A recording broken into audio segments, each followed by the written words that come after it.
Estamos de volta com o Ricardo Mota Entrevista, esta semana tendo como convidado um poeta com P maiúsculo, Sidney Vanderlei, que está lançando 60, uma espécie ou quase uma coletânea, porque não chega a ser exatamente uma coletânea, a não ser da vida toda, né? É o seu legado poético, né?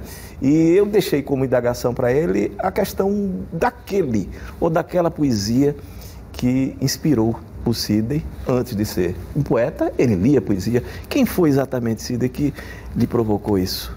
Quando você descobriu? Eu lia de forma febril, né, dois poetas, quando fazia científico, dos 15 aos 17 anos. Não existe mais não científico.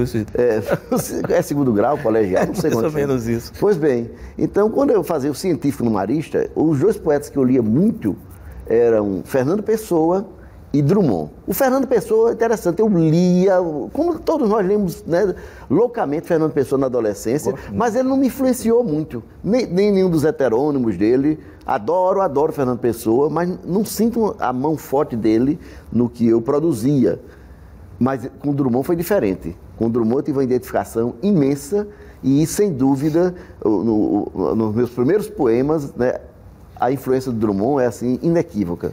É engraçado você dizer isso. Eu estava me lembrando agora, o Chico Buarque, você há de lembrar naquele documentário sobre Vinícius de Moraes, ele disse que quando viu minha amada, que olhos os teus, são cais noturnos, cheios de adeus, ele disse, eu entendi ali o que era a poesia.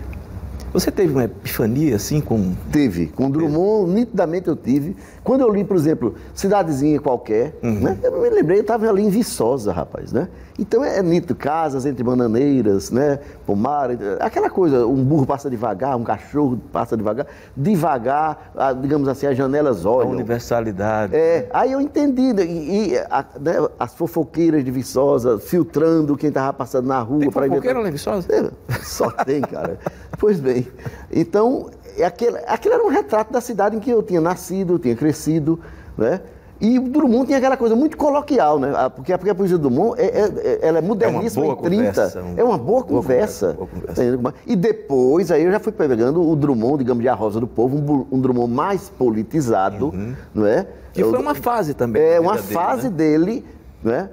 Então, você se lembra da nossa fase de militância, em que nós éramos de esquerda, né? E a terceira fase do Drummond, que me influenciou, que eu acho, inclusive, o melhor Drummond, é o Drummond maduro, que é o Drummond militante, claro, vamos deixar isso mais esquerda militante. E a terceira fase do Drummond, que é onde eu acho que está o principal livro dele, que é o Claro Enigma. Já é um Drummond bastante desencantado, né, porque viu os rumos que a política tinha conduzido, e até hoje a gente está vendo, né? A gente tem uma desilusão em cima da outra. É inevitável. Eu acho que se você pensa um pouco sobre a espécie, né? Sobre a espécie. O desencanto. Não dá para ser muito otimista, a não ser que você seja muito besta. Pois é, mais ou menos o seguinte, o que é bom disso aqui, o que é que eu posso aproveitar, então, enfim... E não apostar alto. Não. E nem mais, não mais em gente, né? Talvez em ideia sim, vale a pena, eu acho que continua valendo a pena. Você falou em Viçosa, e é uma ausência que eu observo na sua poesia, assim, a sua prosa. A Viçosa é muito presente, eu diria que é onipresente na sua prosa, mas na poesia não. Por quê? Não lhe inspira, não? Eu acho assim. Ou é tudo Viçosa? Olha, veja bem, não é tudo Viçosa. Veja bem, o que acontece? Há uma coisa, pela proximidade, por eu sempre ir muito lá, eu acho que é importante para a poesia, não é? Um certo distanciamento. Para a literatura de forma geral, mas muito na poesia.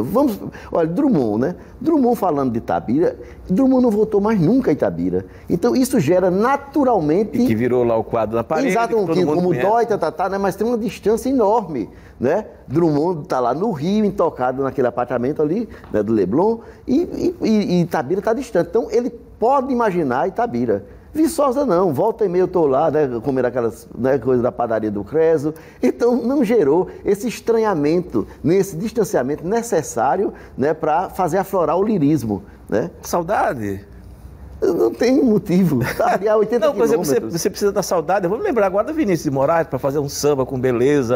Precisa um bocado de tristeza. Olha, eu estava dando um exemplo, me lembrei de outro.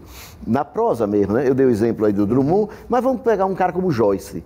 O Joyce, né, o Ulisses do Joyce, é um dia, né, ou são 18 horas, vivido intensamente num romance de 600 páginas. Você vê bem, o Joyce só foi capaz, ele sempre disse isso, eu só pude escrever isso, que é um dia em Dublin, né, porque eu estava muito longe, ele estava em Trieste, estava em outros países. Se ele estivesse em Dublin, ele mesmo diz, eu não escreveria, não me provocaria a compaixão necessária. Você precisa virar espectador da sua vida? Não, a certa distância, eu acho que sim. Em termos de geografia, sim, Ricardo, isso é importante. Mas assim, em Viçosa, no seu período, você falou que a poesia você descobriu aqui, ou começou a ter uma intimidade maior no Marista. Lá em Viçosa, não? Você não tinha com quem dialogar sobre isso? Não, em Viçosa, já ainda na infância... Eu sei que tinha. Você sabe que eu tinha um padrinho que ele era um poeta, né? Era uma figura fantástica, o Zé Aragão, e foi uma influência fortíssima, né? Eu acho que eu fui para a poesia por causa do Zé Aragão antes de Drummond. Quando fui descobrir Drummond, eu já tinha todo o embasamento. Agora, Zé Aragão é interessante. Naquela época eu não escrevia nada, né? Eu estou falando de coisa de 7 até os 14 anos. Pois bem, então naquela época, zero de escrita, né? E Zé Aragão era um poeta parnasiano. E eu nunca fui, eu não sei, tem uma coisa, eu diria, visceral em mim, né? É a questão da família poética. Eu nunca fui, assim, um amante de soneto, sabe? Aquelas formas fixas, nunca me fascinaram. Eu sempre, às vezes, eu vejo alguém dizer, o cara, para provar que é bom poeta, tem que fazer soneto e provar que... ouço muito essa besteira. E me lembro de João Cabral. João Cabral nunca escreveu um soneto, nem quis... E seguramente é o segundo ou o primeiro maior poeta desse país, ele Drummond para mim. Né? Sidney, você é um cara que tem um rigor intelectual muito grande, eu conheço. É um sujeito também de uma honestidade intelectual raríssima, né? Como é que você lida? E eu sei que acontece muito, né? Com pessoas que querem ser poetas e pedem a sua avaliação. Daqui a pouquinho você responde.